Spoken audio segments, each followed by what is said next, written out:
Well, we have a profoundly important announcement to make, which is the most epic chip-building exercise in history by far.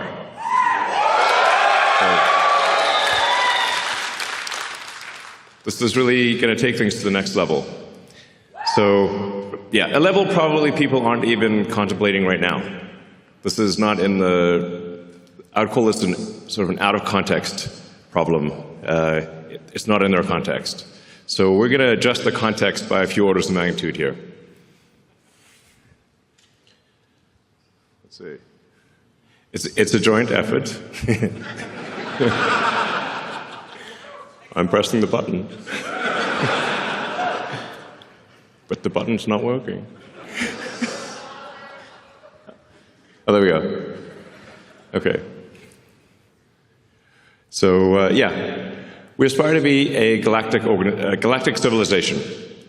So I think the future that everyone, well, most people, I think, would agree is the most exciting is one where we are out there among the stars, where we are not forever confined to one planet, that we become a multi-planet species, like the best science fiction that you've ever read. You know, Star Trek, or Ian Banks, or Asimov, or Heinlein. And we want to make that real. Yeah, not just fiction. Turn science fiction to science fact.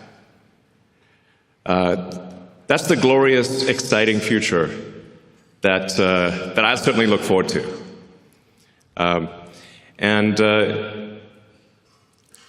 It's worth considering sort of like, how would you rate civilizations? You know, there was a physicist, I think it was Russian, in the 60s, Karadashov. He thought about, at a high level, how would you consider any given civilization?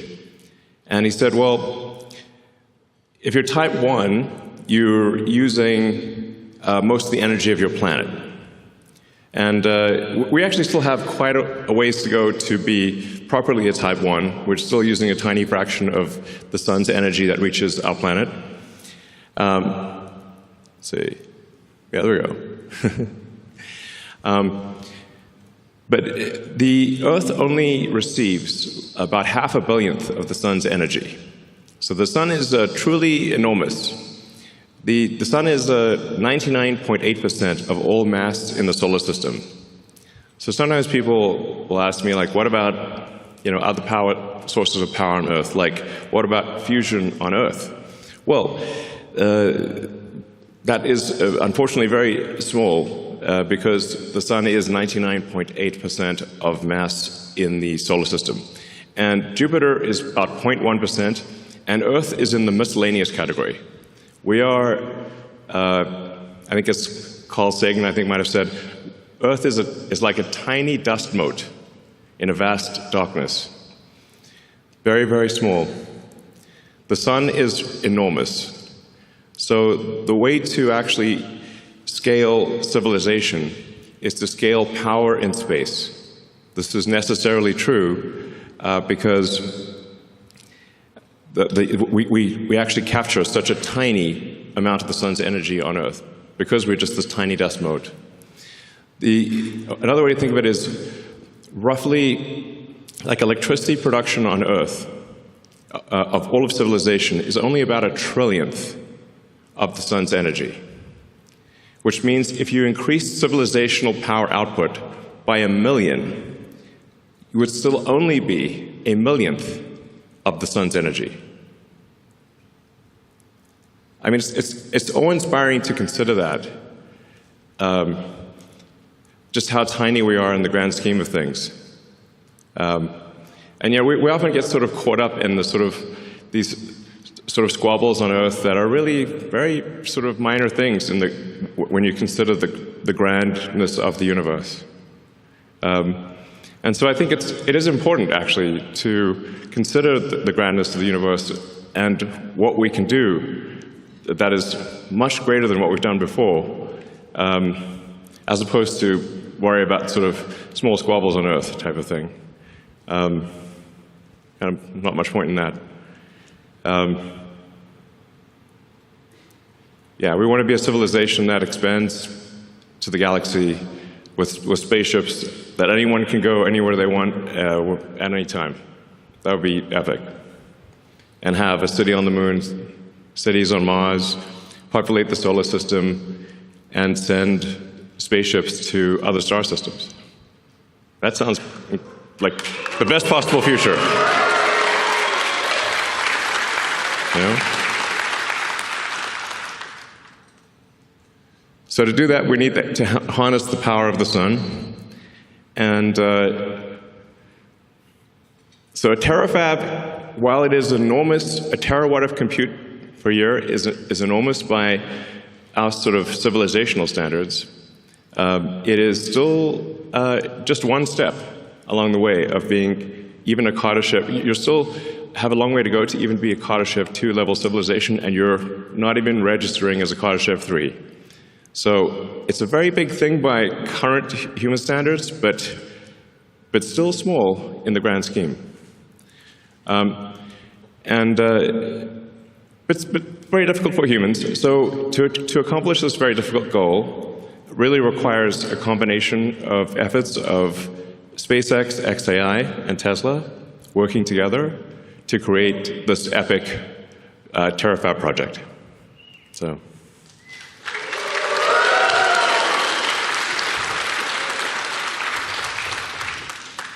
And Tesla and xAI and SpaceX have all done amazing things that people did not think would be done before. So there's the Giga Texas fab here. There's the Optimus robot that's being built. There's a global supercharging network. There's really quite a lot. And it wasn't that long ago when people thought electric cars wouldn't amount to anything. And there were basically no electric cars for sale when Tesla started. And people said it was impossible, and now Tesla's making 2 million electric cars a year. Yeah.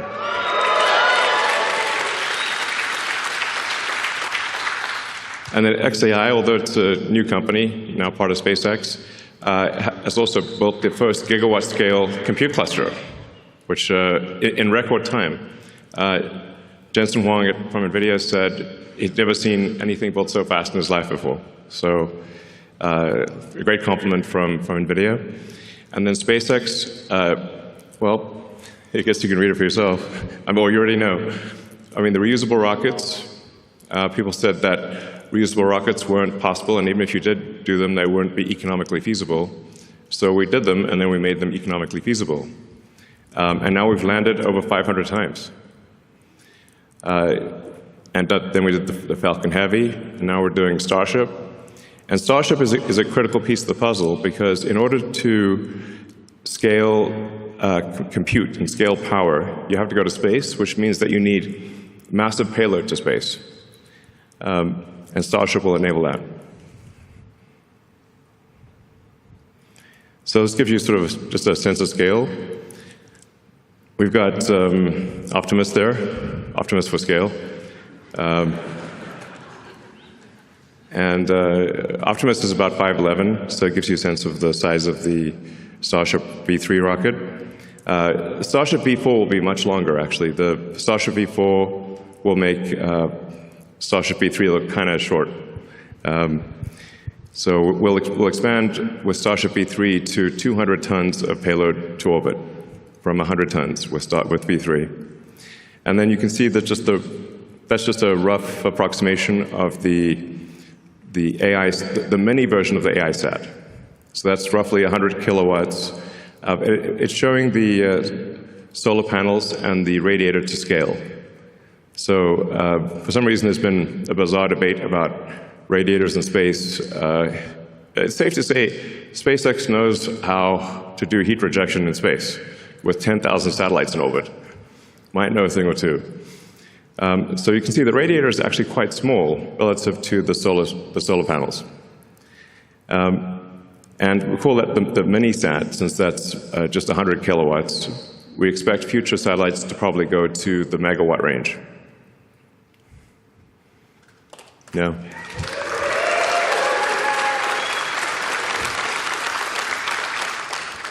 So in order to get to the terawatt of compute per year, you need about 10 million tons to orbit per year, and at 100 kilowatts per ton. So we're confident this is feasible. Like, no new physics or impossible things are required to get there. So I'm confident actually that SpaceX will get to 10 million tons to orbit per year. And then we're building up to a terawatt of solar. So that solves will solve the solar problem, the power generation. So then the key missing ingredient is therefore a terawatt of compute. So this announcement is about solving the key missing ingredient.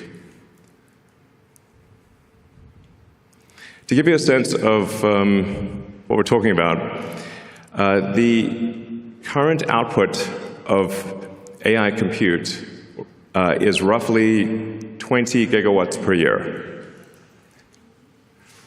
This chart explains why we need to build the TERAFAB. Because all of the rest of the output from Earth is about 2% of what we need. So if you add up all the fabs on Earth combined, they're only about 2% of what we need for the terawatt project, or TERAFAB project. So, you know, we certainly want our existing supply chain to be clear. We're very grateful to our existing supply chain, to Samsung, TSMC, Micron, and others. And we would like them to expand as quickly as they can, and we will buy all of their chips. I have said these exact words to them. But there's a maximum rate at which they're comfortable expanding, but that rate is much less than we would like. And so we either build the TERAFAB or we don't have the chips. And we need the chips, so we're going to build the TERAFAB.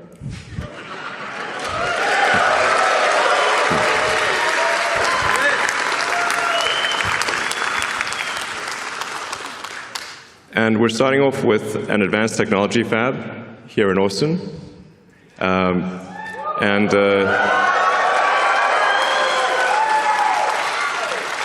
I believe Governor Abbott is in the audience. I'd like to thank Governor Abbott and the state of Texas for their support.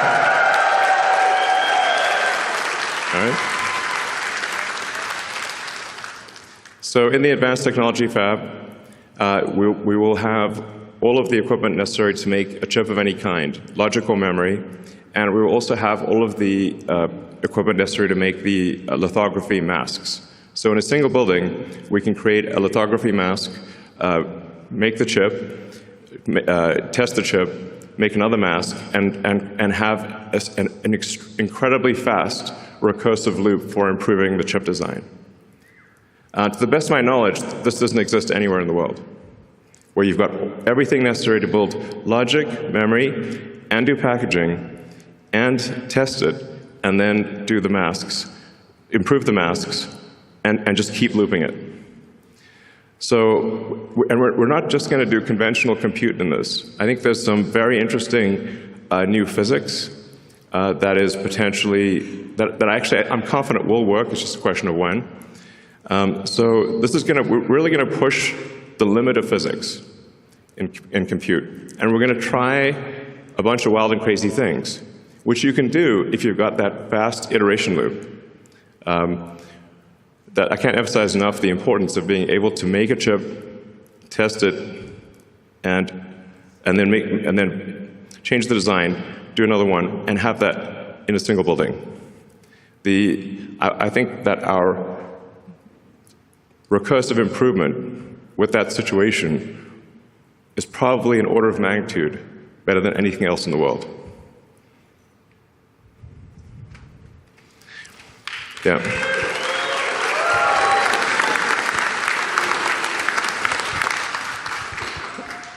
So broadly speaking, we expect to make two kinds of chips. One will be optimized for edge inference.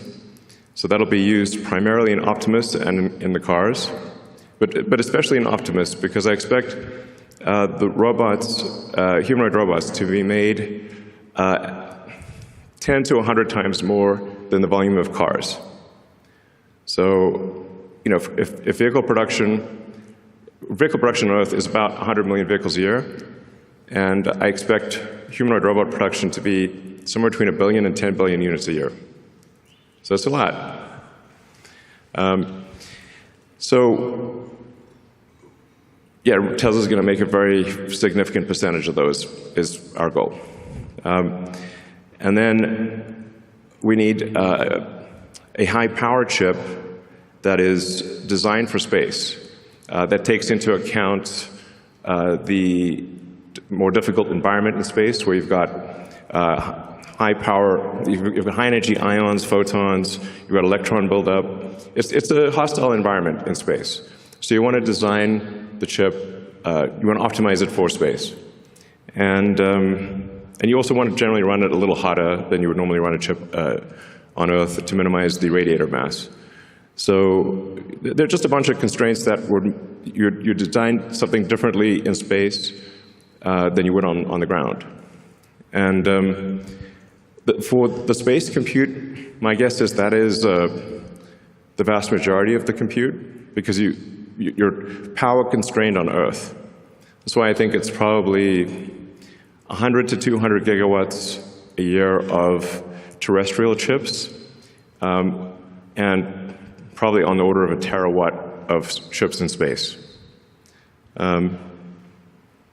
Just because of power constraints on the ground that's probably how it ends up. Space has this advantage that it's always sunny. It's very nice. I actually think that the cost of AI and deploying AI in space will drop below the cost of terrestrial AI much sooner than most people expect. I think it may be only 2 or 3 years before it is actually lower cost to send AI chips to space than it is on the ground. Because in space, you don't need much in the way of batteries, because of it's always sunny. And the solar power, you're going to get at least 5 or more times the solar power you get in space versus the ground, because you don't have atmospheric attenuation or a day-night cycle or seasonality. And you're always normal to the sun. So you're really maximizing the solar power at that point. And the space solar actually costs less than terrestrial solar, because you don't need heavy glass or framing to protect it from extreme weather events. So as soon as the cost to orbit drops to a low number, it immediately makes extremely compelling sense to put AI in space. It becomes a no-brainer, basically. Moreover, as you go to space, you get increased economies of scale, and things get easier over time, whereas as you try to put more and more power on the ground, you run out of space. And you start using up the easy spots, and then you get next-level NIMBY. Nobody wants the thing in their backyard. So actually increasing power on Earth becomes harder over time and more expensive over time, but in space it becomes actually cheaper and easier over time. These are very important points. So.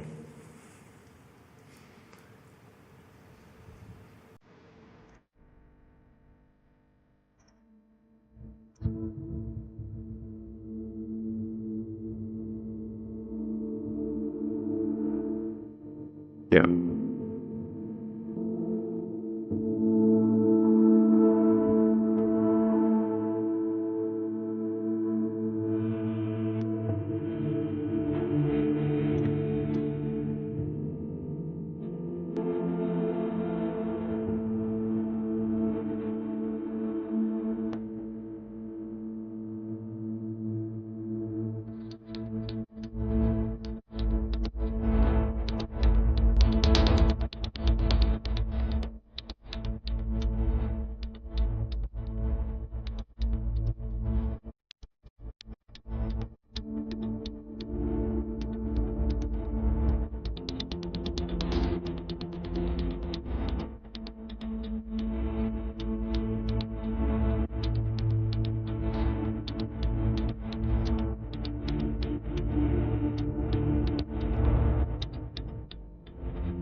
So what you just saw there was, because of course you're asking, what's on your mind is, well, what do you do after a terafab? Don't think small. Well, yeah, good point. So we, how do you get to a petawatt is the obvious next question. And you get there by having an electromagnetic mass driver on the moon with robots, with Optimi, and obviously lots of humans. And with that, you can send a petawatt. You can create a petawatt of compute and send that to deep space. Because on the moon has no atmosphere and has 1/6 Earth gravity. So you don't need rockets on the moon. You can literally accelerate it to escape velocity from the surface.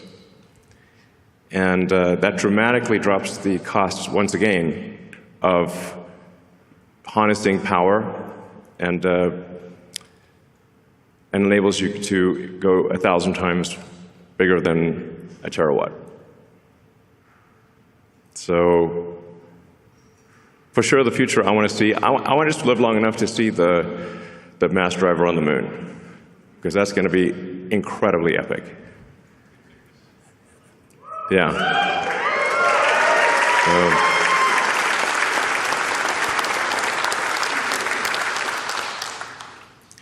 That should hopefully get us to 1/millionth of the sun's energy, at least. Humbling to think about that. But 1/millionth of the sun's energy would be 1,000,000 times bigger than Earth's economy, so it's good from that perspective. And then, yeah, you expand beyond that to the planets, to the other stars, and create the most exciting possible future that I can imagine. So.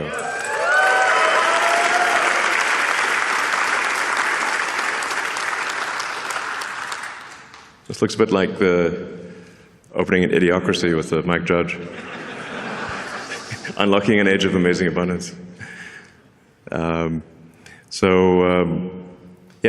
obviously the elements of that are sustainable energy, space travel, and AI and robotics that bring amazing abundance to everyone.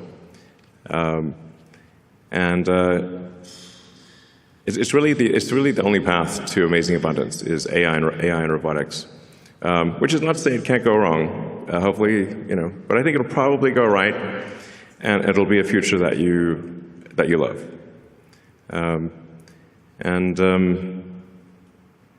It's the best future I can think of, at least. So.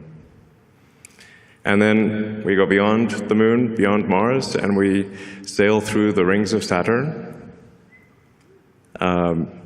Now, wouldn't it be amazing if you could buy a trip to Saturn? Or frankly, if you just have a trip to Saturn. I think things will just be free in the future. It sounds nuts, but if you've got an AI robotics economy that is anywhere close to 1,000,000 times the size of the current Earth economy, literally any need you possibly want can be met. If you can think of it, you can have it. So I think Ian Banks, in his culture books, has it pretty much right, where there actually isn't money in the future, and there's abundance for everyone. If you can think of it, you can have it. That's it. Which means anyone could have a trip to Saturn. It won't be, just a few people. If you want it, you can have it. Yeah. So.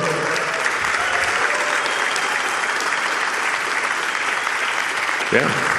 Join us on this journey, and help us design incredible chips and make incredible chips and build a terawatt of chips, a terawatt of solar, and